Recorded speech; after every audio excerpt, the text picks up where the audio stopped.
Tu vis en Allemagne et tu es sur le point de devenir maman, ou alors peut-être que tu en es déjà une, mais jusqu'à l'heure actuelle, tu as toujours des difficultés lorsqu'il s'agit de faire la demande des allocations familiales, encore appelées en allemand Kindergeld.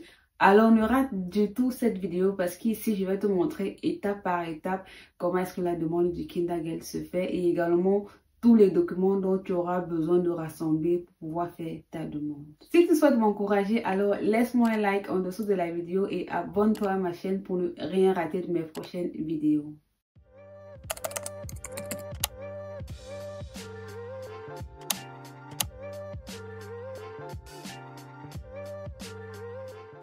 Avant de commencer avec la vidéo proprement dite, sache que sur cette chaîne, je parle de finances, c'est-à-dire tout ce qui a trait avec l'argent en Allemagne. Par la suite, je parle également d'investissement immobilier ainsi que toutes les caractéristiques que cette thématique englobe. Et pour terminer, je parle également de fiscalité en Allemagne. Salut à tous et à toutes, moi c'est Manuela et bienvenue à vous sur la chaîne. Installez-vous surtout car je pense que cette thématique va intéresser beaucoup d'entre vous. Dans le souci de faciliter la compréhension auprès des uns et des autres, je vais subdiviser cette vidéo en deux grands points. Dans une première partie, on verra ensemble tout ce qui, pour ma part, est important que vous devriez savoir sur la thématique portant aujourd'hui sur le Kindergeld. À savoir, c'est quoi le Kindergeld en lui-même, à combien s'élève-t-il et qui a le droit de le recevoir. Dans la seconde partie, par contre, et de manière pratique, je vous montrerai comment est-ce que vous aussi pourriez faire votre demande ainsi que tous les documents dont vous auriez besoin afin que votre demande puisse être acceptée d'un seul coup. Avant tout, il est important pour moi de mentionner que le cas pratique que l'on verra tout à l'heure, il est plus basé sur mon expérience à moi et aussi il sera plus avantageux pour les personnes vivant dans le centre de l'Allemagne. J'ai tenu à le mentionner car, comme vous le savez, le pays est constitué de plusieurs États fédérés et je ne saurais affirmer si dans les autres régions le processus reste le même. La majorité d'entre vous le savent sûrement, mais je le redis encore pour les personnes qui ne le sauraient pas. Chaque enfant naissant sur le territoire allemand a droit à une prestation financière sous forme d'allocation familiale. De manière plus simplifiée, chaque enfant naissant sur le territoire allemand a droit au Kindergeld. Il est important de noter que le Kindergeld compte parmi les prestations financières les plus importantes pour les familles vivant en Allemagne. Cependant, le Kindergeld est versé aux parents de l'enfant indépendamment de leurs revenus. Il s'élève donc à un montant de 255 € par mois et par enfant. Je m'explique.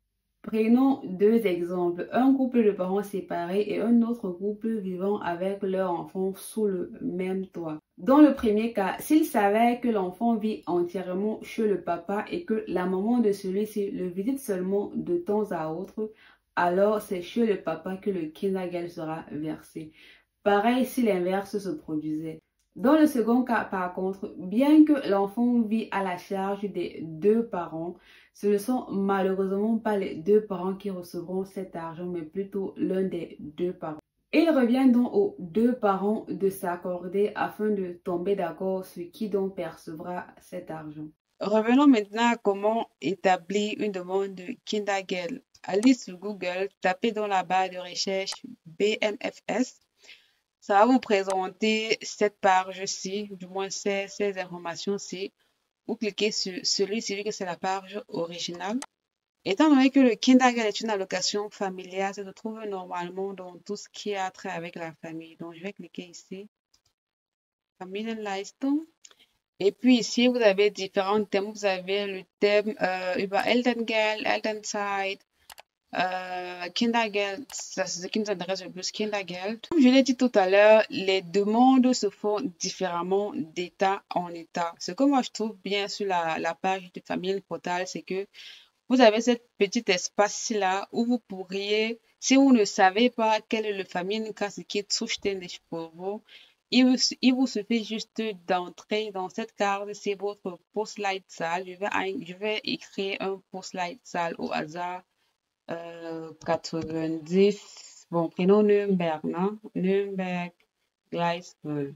Voilà, ça me présente ici que Familienkasse qui est zuständig pour me ausgeben le Kindergeld, le Familienkasse du Bayern. Vous avez ici la page internet du Familienkasse. Vous avez là un numéro de téléphone pour les joindre. si à jamais vous avez une question auquel vous ne trouvez pas de réponse. Et aussi, vous avez l'adresse postale à laquelle vous pourriez envoyer vos documents après les avoir remplis et signés. En fait, vous avez toutes les informations nécessaires dont vous avez besoin. Je viens également de lire un truc intéressant. De quoi s'agit-il? Je vois ici, le Kindergeld peut être demandé jusqu'à 6 mois en arrière, ce qui n'était pas le cas encore il y a de cela quelques mois, parce que ce n'était possible que jusqu'à 3 mois en arrière, c'est-à-dire de la naissance de votre enfant jusqu'aux 6 mois de votre enfant, vous avez la possibilité, c'est-à-dire ces mois-là, entre de 0 à 6, où les allocations familiales ne vous ont pas été payées, vous pouviez du moins leur redemander et cela vous sera octroyé de manière naturelle. Kindergeld-Antrag abgebaut. En effet, moi, ce que j'ai fait, pour la petite histoire, j'ai eu à prêter tous les dossiers, tous les documents avant la naissance de l'enfant. C'est-à-dire que ce soit le Elterngeldantrag, Kindergeldantrag. Ce qui faisait que une fois que l'enfant est né, la seule chose, au moins le seul document qui me restait à fournir, du moins à compléter sur mes dossiers, c'était l'acte de naissance de l'enfant. Donc, après que j'ai eu à compléter ce document-là, j'étais déjà prête à envoyer les dossiers, en fait, quoi. Donc, ça ne m'a vraiment pas pris du temps. Bon, on vient ici, Kinderantrag abgebaut. Bon, moi, j'ai fait ohne Zugangscode, parce que je n'ai pas de Zugangscode. Ici, vous allez remplir les données. C'est pas si vous possédez une nationalité allemande, vous cochez oui. Une fois que vous répondez à ces questions, vous avez ici tous les documents dont vous avez besoin pour le Kindergeld, c'est-à-dire ce que vous devriez remplir. Auf jeden Fall, c'est le Antrag auf Kindergeld et Anlagen. Comme j'ai dit, à ces deux documents, vous ajustez l'acte de naissance de l'enfant que vous mettez dans une enveloppe que vous allez envoyer à cette adresse postale de votre ville, bien sûr, hein, de votre ville. Donc, vous entrez là, le Postleitzahl de votre ville, ça vous dira quelle est la famille, ce qui est zuständig pour vous. Une fois que vous auriez les informations, vous copiez l'adresse, vous l'inscrivez sur votre lettre, vous mettez les documents à l'intérieur et puis, hop, à la poste, c'est tout. Bon, sur ce, j'espère que la vidéo vous aura au moins aidé ou du moins facilité la compréhension en ce qui concerne la demande du Kindergeld. Nous voici donc arrivés au terme de cette vidéo. Si cette vidéo t'a intéressé ou du moins t'a apporté un bonus ou alors de la valeur, alors fais-moi plaisir, abonne-toi à la chaîne, laisse-moi un like, ça m'aide énormément, ou du moins ça m'encourage énormément. N'hésite surtout pas à partager la vidéo avec tes amis, ta famille ou alors même ton entourage. Et également, laisse-moi dans les commentaires si ce style de vidéo t'intéresse. Si oui, n'hésite pas à mentionner le type de vidéo que tu aimerais plus voir sur ma chaîne.